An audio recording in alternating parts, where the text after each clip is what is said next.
Hello friends, இன்றைக்கி cauliflower roast வந்து எப்படி செய்கிறதுன்னு பார்க்க போகிறோம். இதுக்கு அவ்வளோவா எண்ணெய் தேவை கிடையாது. கார்ன்ஃப்ளவர் மாவு, கடலை மாவு, சிக்கன் 65 பவுடர் இது எதுவுமே கிடையாது. சிம்பிளான மெத்தடு.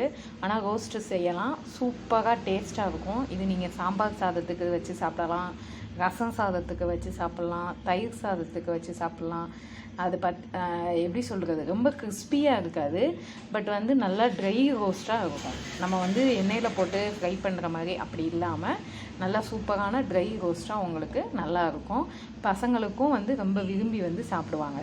அதுக்கு நம்ம காலிஃப்ளவர் என்ன பண்ணுறோம்னா, இந்த மாதிரி நம்ம கட் பண்ணி நல்லா கழுவி வச்சுக்கணும். இப்போ நான் பார்த்தீங்கன்னா இந்த சைஸில் வந்து என்ன பண்ணியிருக்கேன்னா, முழு பூவாக கட் பண்ணி இப்படி வந்து இந்த சைஸில் எடுத்து வச்சுருக்கேன். அடுத்து ஒரு பாத்திரத்தில் தண்ணி காய வச்சுருக்கேன். இதில் நம்ம வந்து கொஞ்சம் மஞ்சத்தூள்,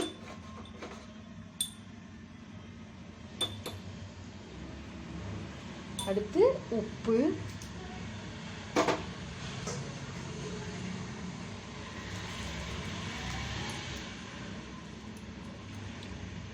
இது ரெண்டு மட்டும்தான் போட போகிறோம். இப்போ அடுத்து தண்ணி நல்லா பார்த்தீங்கன்னா காஞ்சிருக்கு. அடுத்து இந்த காலிஃப்ளவர்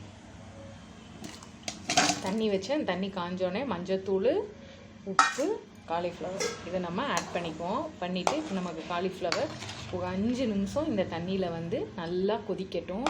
கொதித்து எடுத்ததுக்கப்புறமா ட்ரை ரோஸ்ட் எப்படி பண்ணுறது அப்படின்னு பாருங்கள். ரொம்ப சிம்பிள் ஃப்ரெண்ட்ஸ். ஒரு 10 நிமிஷத்தில் நீங்கள் வந்து செஞ்சிடலாம். இப்போ திடீர்னு வீட்டுக்கு கெஸ்ட்டு வந்துட்டாங்க அன்எக்ஸ்பெக்டடாக, அப்போ ஏதாவது சாப்பாட்டுக்கு செய்யணும் அப்படின்னா, நம்மகிட்ட குழம்பு இருக்குது, வீட்டில் இந்த காலிஃப்ளவர் இருக்குது அப்படின்னா பஜ்ஜி போடுறேன் அந்த மாதிரிலாம் இல்லாமல் இது ஒரு பேசிக்கிட்டே நீங்கள் வெந்நீர் காய வச்சு இப்படி போட்டு எடுத்துகிட்டு ஒரு அப்பளம் பொரிச்சு வச்சிட்டிங்க அப்படின்னா ஈஸியாக நமக்கு வந்து ஒரு சாப்பாடு, நல்ல சாப்பாடு ரெடி ஆகிடும்.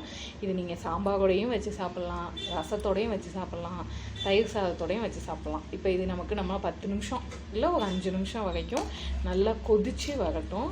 அதுக்கப்புறம் காலிஃப்ளவரை நம்ம இந்த தண்ணியிலேருந்து எடுத்துகிட்டு ரோஸ்ட் பண்ணிடுவோம்.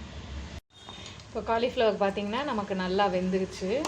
இதை நம்ம தண்ணியிலேருந்து எடுத்து வச்சுருவோம்.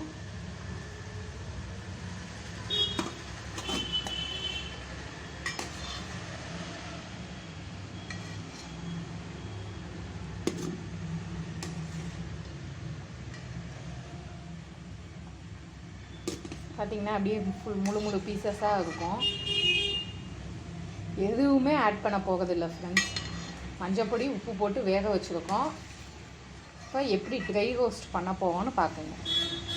அவ்வளோவா எண்ணெய் தேவை கிடையாது. வேறு எந்த மசாலா பொடியோ, சிக்கன் 65 பொடியோ, கடலை மாவு, கார்ன்ஃப்ளவர் மாவு எதுவுமே கிடையாது. சிம்பிளாக வேக வச்ச பாத்திரத்தை எடுத்துப்போம். அதில் நல்லா ஆயில் பாருங்கள், நான் இவ்வளோண்டு ஆயில் தான் ஊற்றியிருக்கேன். ரீஃபைண்ட் ஆயில் தான் ஃப்ரெண்ட்ஸ் ஊற்றிருக்கேன், பார்த்தீங்கன்னா தெரியும். ஸோ இவ்வளோண்டு ஆயில் தான் நம்ம ஊற்றிருக்கோம், ரொம்ப கிடையாது. ஆயில் ஹீட் ஆகட்டும். கொஞ்சமாக பெருங்காயம், அடுத்து உப்பு. அதில் உப்பு போட்டிருக்கோம், இருந்தாலும் நம்ம மசாலா கலக்கும்போது நமக்கு கொஞ்சம் உப்பு வேணும், அதனால் உப்பு. இப்போ நல்லா பெருங்காயம் பொரிஞ்சிருச்சு. நம்ம வீட்டில் அரைச்ச குழம்புத்தூள் நல்லா நிறையா போட்டுக்கோங்க. நான் ஏற்கனவே சொல்லியிருக்கேன், ஒரே குழம்புத்தூள் தான் நம்ம யூஸ் பண்ணுவோம் எல்லாத்துக்குமே அப்படின்ட்டு. ஸோ இந்த குழம்புத்தூள் நல்லா ஆயிலில் ஃப்ரை ஆகட்டும்.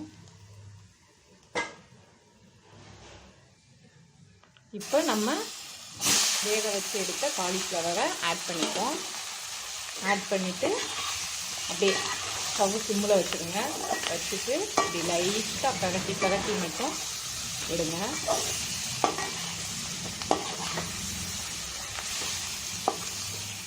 ஏன்னா நமக்கு ஆல்ரெடி நல்லா வெந்துடுச்சு.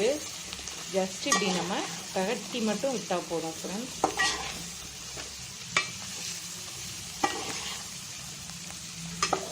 சாம்பார் சாதத்துக்கு, ரசம் சாதத்துக்கு, மோர் சாதம், தயிர் சாதம் இது எல்லாத்துக்குமே வந்து ரொம்ப சூப்பராக இருக்கும். டேஸ்ட்டு பார்த்திங்கன்னா டீப் ஃப்ரை பண்ணுறத விட நான் வந்து பார்த்திங்கன்னா ஒரு 2 டேபிள் ஸ்பூனுக்கு ஒரு 2 ஸ்பூன் ஆயில் தான் ஊற்றிருக்கேன். ரொம்ப ஆயில் கிடையாது மற்ற எது. இப்போ நமக்கு சுவையான காலிஃப்ளவர் ஃப்ரை வந்து ரெடி ஆயிடுச்சு. செம்ம டேஸ்ட்டாக இருக்கும் ஃப்ரெண்ட்ஸ். ட்ரை பண்ணி பாருங்கள். 10 நிமிஷத்தில் செஞ்சிடலாம் நம்ம. பூவும் பார்த்திங்கன்னா நமக்கு நல்லா அங்கே பாருங்கள் முழுசாக.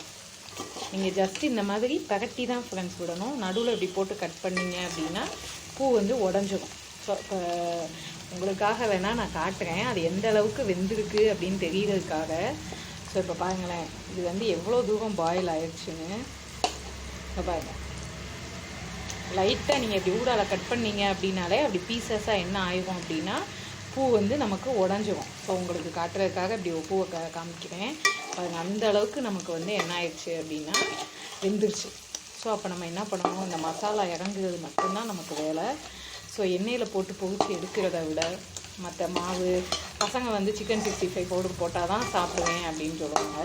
பட் இந்த மாதிரி வீட்டு பொடி எதுவுமே நீங்கள் உங்கள் பார்த்தீங்கன்னா எந்த விதமான எக்ஸ்ட்ரா ஃப்ளேவர் எதுவுமே கிடையாது. ஜஸ்ட்டு வீட்டில் யூஸ் பண்ணக்கூடிய மிளகா பொடி தான். இது போட்டு நீங்கள் செஞ்சு பாருங்கள், செம்ம டேஸ்ட்டாக இருக்கும் ஃப்ரெண்ட்ஸ். நீங்கள் நம்ப மாட்டீங்க. ஆனால் நீங்கள் சிம்மில் வச்சு செய்யணும். அப்போ தான் அந்த மசாலா வந்து நமக்கு நல்லா உள்ளே இறங்கும். தயிர் சாதத்துக்கும் நம்ம வச்சுக்கலாம். ஓகே ஃப்ரெண்ட்ஸ், பாய். உங்களை அடுத்து இன்னொரு ரெசிப்பியில் நான் சந்திக்கிறேன்.